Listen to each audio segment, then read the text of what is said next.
A new kind of paint, just a few years on the market, is raising awareness about motorcyclists and making their bikes more visible. There are only 4 shops in the country that can apply the special paint, and one is right here in our area. It's called Lumalure, and it's applied to the motorcycle for a unique look, and it's also great for safety. Fox Carolina's Sarah Danick joins us live in Mills River to explain more about it. Sarah? Well, Diana, check this out. How cool is this paint? I mean, it glows, it lights up, and there are no bulbs, no LED fixtures, nothing like that. You can't even see any wires. So it's a pretty neat product, and it's very new.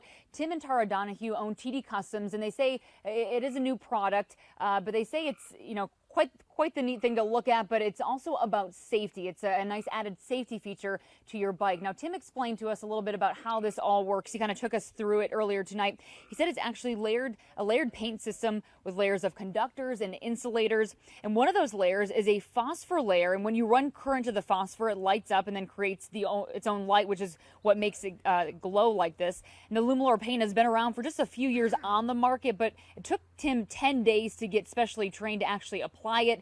He said you really can't miss a motorcycle on the road, though, when you see it all lit up. It's definitely a concern. I mean, it happens all the time where people pull out in front of you, or people just don't seem to notice motorcyclists on the road as much as they should. And especially with everybody's distracted now with cell phones and everything else, anything you can do to be more visible and safer is worth it.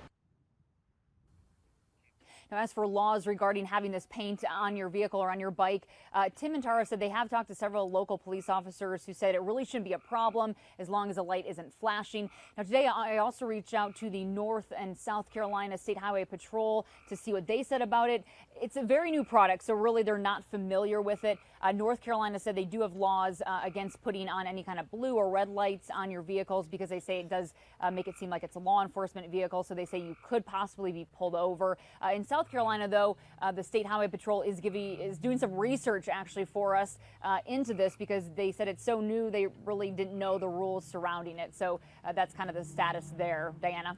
Well, Sarah, I know you're talking about checking with the Highway Patrol. How about local motorcycle awareness groups? Have they heard about this paint? Yeah, I spoke with Rick Allison, who is with the Motorcycle Awareness Alliance in Anderson. He's a president, and he said that he knew it was coming down the pipeline. He had heard talk about it, but he hasn't actually seen it in person and is wanting to do that. He said he's all for anything that makes riders more visible. The only concern he had is it distracting to other people in cars? But I guess you could argue that